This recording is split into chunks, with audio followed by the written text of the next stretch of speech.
Coach. Coming off a Hockey East weekend, played UMass Friday, UMass Lowell Saturday, bounced back, overtime victory, Hudson Shandor with the game winner. Midweek matchup, Wednesday night game, last non-conference game of the season. Just want to get your thoughts heading into this Alaska Anchorage game. Yeah, we've played, I think this will be 5 games in 10 days for us. So we've had a big stretch of hockey here, and uh, we certainly want to finish it off, I think, the right way before we go into a little 9 to 10 day break. So it's going to be a really important game for us. And we played these guys 2 years ago in a very similar situation, and the game went to overtime. So I have the utmost respect for the way Matt runs his program, and uh, the Alaska Anchorage team that's going to be coming in here is going to be a formidable opponent for us on Wednesday night. And just like many of the other teams we play during the season, we're going to have to be really sharp and at our best if we want to obtain the result that we expect to. And uh, you know, how we want to finish this 5 game stretch, that's for sure. All right, we'll open up for questions. Joe, you can start us off. Thanks. Good morning, Cav. Too bad you couldn't put down a wager on the Super Bowl. You'd be a richer man today. Right? I told you the Eagles. I know. I know. A wise man. Physically coming through a stretch like this where you practice, play, seemingly, what's the most important thing guys have to do to just stay on top of their game? I think they have to get rest and take care of themselves away from the rink.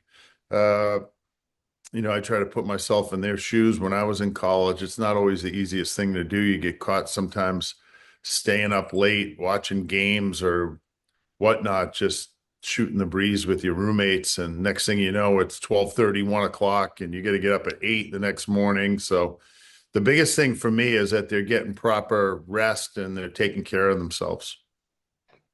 When you look at the whole of what's going on this year, your freshmen have performed really well. Obviously, you recruited them with confidence they could do that, but have they even kind of exceeded expectations?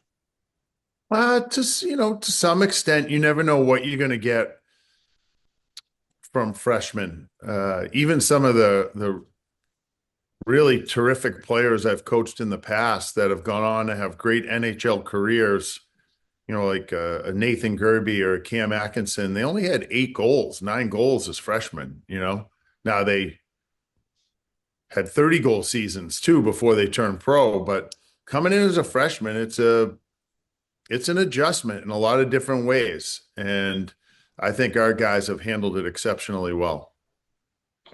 And it seems like Viking is starting to find his sea legs as far as offensively is concerned. The same as Nick. They both seem to be getting a lot more pucks on goals. What have you seen from them as far as becoming more offensive defensemen? Yeah, I think they've been somewhat consistent this year, getting pucks down to the net. That's certainly a, point of emphasis for us in the offensive zone when the puck gets kicked from low to high to the defenseman. We want to be able to get those pucks down to the net. You got to get it past that first wave, and those two have been doing it pretty well. Thank you. Adam, we'll go over to you. Hey, Coach, with 15 goals allowed in the last 3 games, what is the focus moving forward to kind of get the defense and the goalie play where it was, with outside of the teeth of the hockey schedule? Yeah, I just think sometimes you go through these stretches. We went a long stretch without giving up much at all. I mean, I think we gave up 1 goal a weekend in Connecticut ice. So it just sometimes it's just stretches where, you know, it's a byproduct of back checking sometimes. Like you got to make sure that we're getting 4 and 5 guys back on the, in the rush against. In the defensive zone, it's doing your job and not chasing the puck all over the place. So there's a lot of different factors that go into defense and defensive schemes. And I think we just got to probably tighten up in a couple different areas, but I don't think we have to overhaul anything. When we talked, I think it was before the weekend, and you sounded like you wanted to overhaul the faceoff situation, and then you won 56% on the weekend. So what did you see out of that? Because I know it was a point of emphasis. Yeah, it just sometimes it's again, it's making sure that the not necessarily the center, but the guys helping out on the draw, whether it's the wings or the defensemen that are getting in there and help win those 50-50 puck battles. Very, very rarely a puck snap back clean. That there's always a little bit of a battle for that puck, and we got to be able to get in there and win those battles.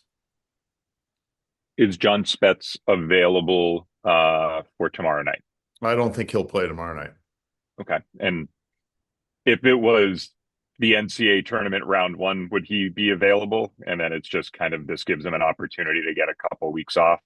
Yeah, I don't know. I don't want to Yeah. speculate like that. I Okay. just think he's not healthy to play tomorrow night. Yep. I don't Understood. see it being a season-ending injury, but it's he's definitely not healthy to play tomorrow night. Got it. Thank you. Dan, we'll jump over to you. Just a little bit in that regard, but I think you've been going every weekend for the most part since going out to Milwaukee. So, once you get through this game, is there just going to be some value in getting a weekend off and resetting before you hit down the final stretch? No question. I think we've been talking. It's been not only that, it's just I feel like since we started playing New Hampshire and then Maine and then the Connecticut tournament and then Providence and then the UMass teams, both of them, Lowell and Amherst. It's just been a really intense stretch of hockey for us, and it'll culminate tomorrow night with Alaska coming in here. So I do think it'll be a good time for us to reset and take a few days off before the real stretch run. I think you went up to Alaska once or twice, if I remember right, when you were at BC. I went once. Yeah. Which of the two cities did you go to? I And went to Anchorage. so, what do you remember from going up there? I remember the hotel was great. It was great. The Captain Cookhouse. But yeah, I mean, it's a beautiful area. It really is. And I remember it took forever to get home. So it's a tough trip. We left on a red eye after the game on Saturday night, and you don't get home till 5 p.m. the next day. It's a long day getting home, but yeah, it's a cool town, and it's got beautiful scenery out there. I haven't been back since '02, but I'm sure it's changed quite a bit. On the hockey front, Hudson hit 30 points last game, and he had that 2 years ago. Last year, it dipped obviously with the rest of the offense, but just how much stronger is the offense and your attack when Hudson's producing at that level and consistently putting up points? Yeah, I think certainly he's had a fabulous year, and I'm hoping it continues for him because no one deserves it more than he does. Uh, that being said, though, I think we're getting a lot of balanced scoring too. We've got people chipping in from every line that we've had. Guys have been chipping in goals. So that's something we're going to need to have all the way through. You can't rely on one line to score all your goals. There are some teams that are one line dependent, and if that for some reason that line's not going that night, it's really hard to win. So I'm happy that he's having a great year, and also a lot of other people are having career years this year. Yeah, one of those guys, Joey, 16 goals is tied for the second most in a single year since you've been here.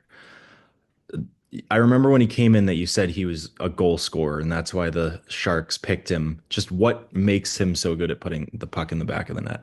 Yeah, that's one of those things that it's a hard skill to teach. It's just some kids have a knack for scoring goals. And one, you got to put yourself in position. And Joey skates and competes and goes to the hard areas to score goals. And he's got a terrific skill set around the net.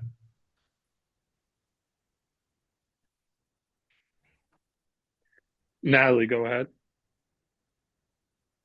Thank you, Colin. Good morning, Coach. Nice to see you again. Good morning, Natalie. Nice to see you. It's been a little while, but I guess just kind of catching up here. Someone I wanted to talk about was Ryan Tattle. You know, he behind the scenes, he was actually seemed to be in the conversation for Player of the Month in January before Ryan Leonard took that honor. But for him to just, come in this season and really have such, a strong year, and maybe, looking at the month of January in particular, what has he displayed this year as opposed to years prior that you've really kind of seen fall into place for him? Yeah, I started to see this coming at the end of last year. I thought both he and Joey Muldowney, I thought they played a lot together at the end of last year, and they started to, I think, take their games to another level. And then this summer, they both put in a lot of work this summer, and it's just continued. And he really works at his game. He's out here all the time. Last night, he was talking to me about he didn't feel like he played a great 200-foot game over the weekend. So he's conscientious kid that he's not just driven by scoring. He's driven to win. And a lot of times, the most successful people are the people that love showing up at the rink every day, just trying to get better and not focused on a destination or a goal. They just focus on how can I get better today?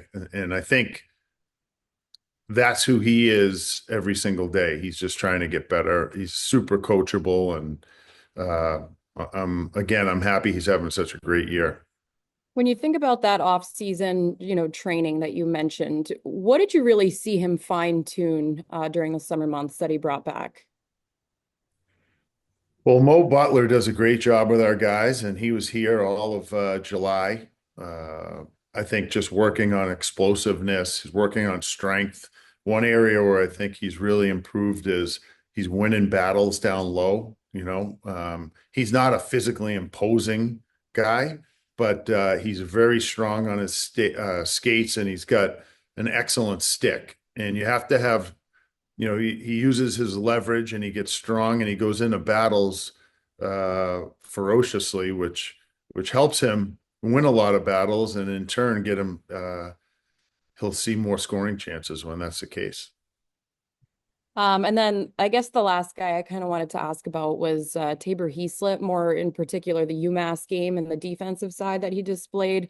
What kind of a value does that have when he's playing like that?